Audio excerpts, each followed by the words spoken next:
Does this ever get any easier? I mean, awkward. Hi, my name is Yolanda and welcome to my channel. I've been gone for a month. It was unintentional, but it does need a moment of explanation. I'm currently in the throes of existential depression. It is a thing, and my leg imploded.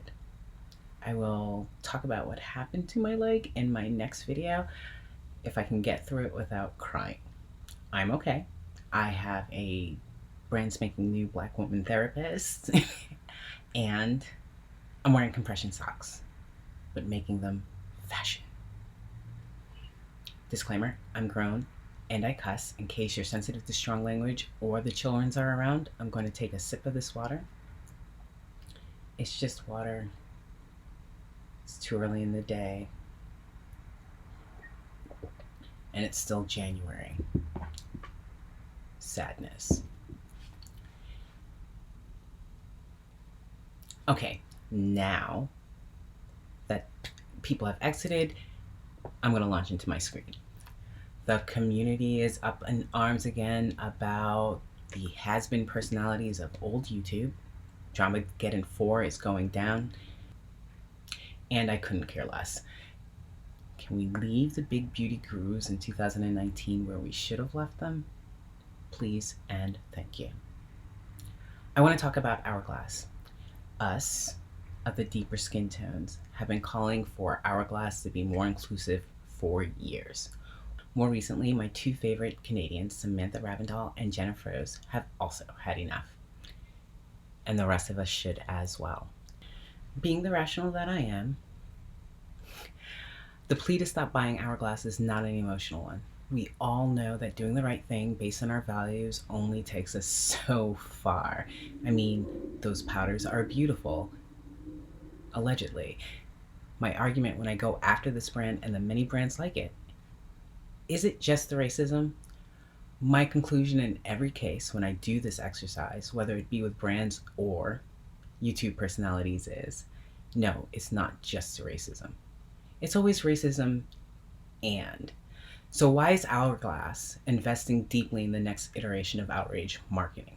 Before we get into the specifics, I want to talk about my experience with Hourglass. I purchased one product, Vanish Seamless Finish Foundation Stick. It was the first foundation that was a perfect match for me. For reference, I don't have a Fenty shade.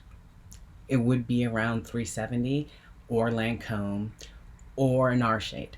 In 2018, I would have bought the entire Hourglass line if, and only if, they had products which would have worked for me.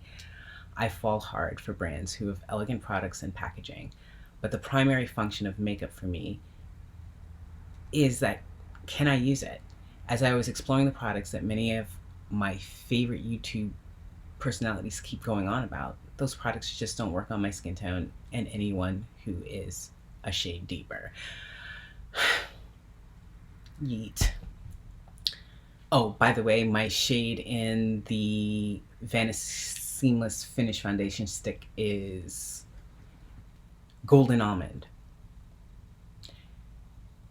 We'll talk about me and almonds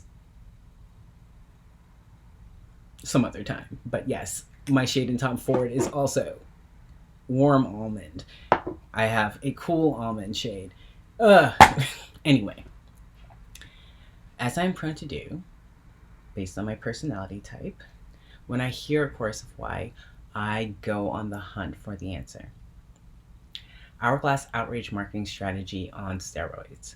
So the Outrage market strategy depends on a brand, in this example, Hourglass, doing something steeped in the white supremacy, like taking years to reformulate that sad-looking blush palette, the Illume Sheer Color Trio, which is still available after they said they would pull the product, getting excluded darker skinned beauties and their allies big mad and vocal, giving them free publicity and hype over a product. I'm finding that bringing attention to a problem is a problem in and of itself, but if we don't identify the problem and talk about it, do things ever change?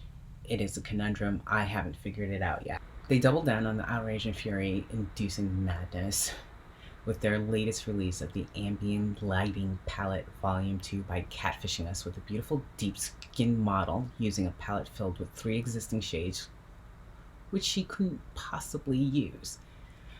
Why Hourglass? Why?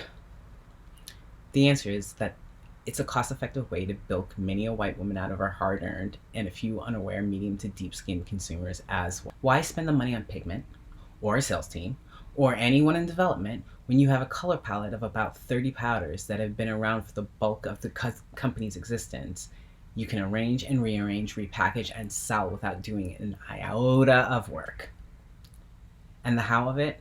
Just like some of us get really excited and passionate about inclusivity, we have to understand that the converse is also true.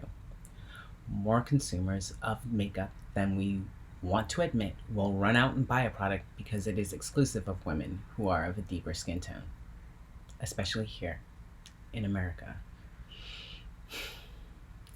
Hourglass's parent company is Unilever.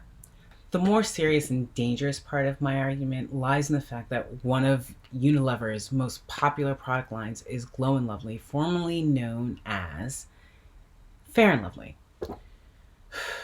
A skin bleaching product under any other name is still the same.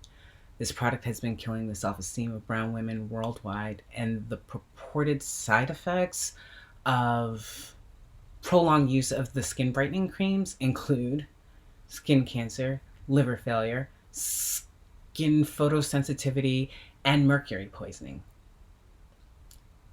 They really out here just trying to kill us.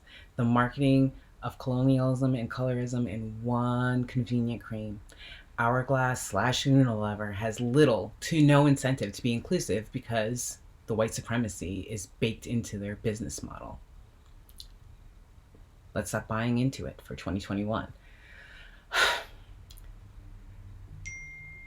Another Hourglass Universe work. I hate my job. Okay. Hourglass Unilever is also in the business of data collection. Yeah, I went down the rabbit hole researching the fuckery.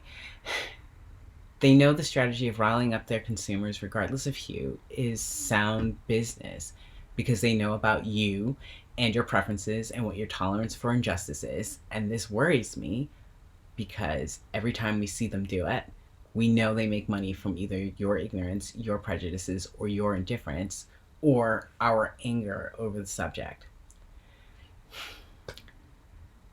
So now we know the how and the why.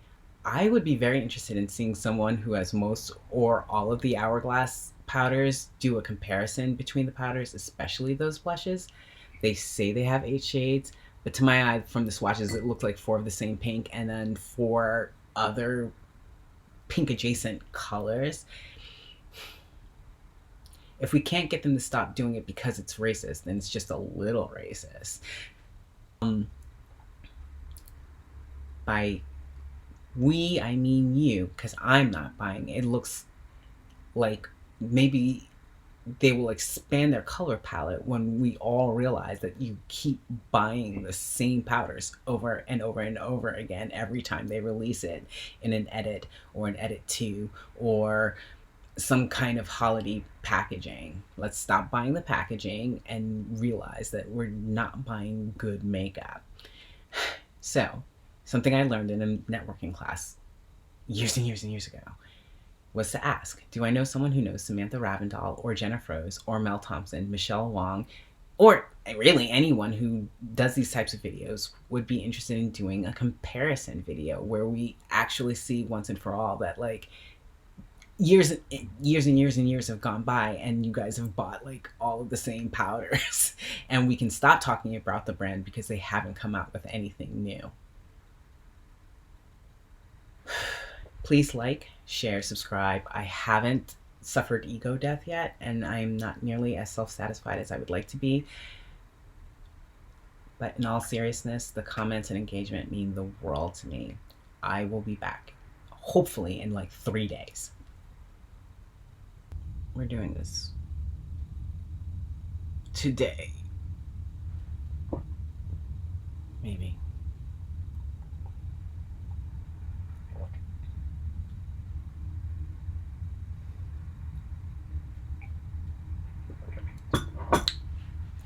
Can someone tell me when this doesn't get awkward, like just staring at yourself?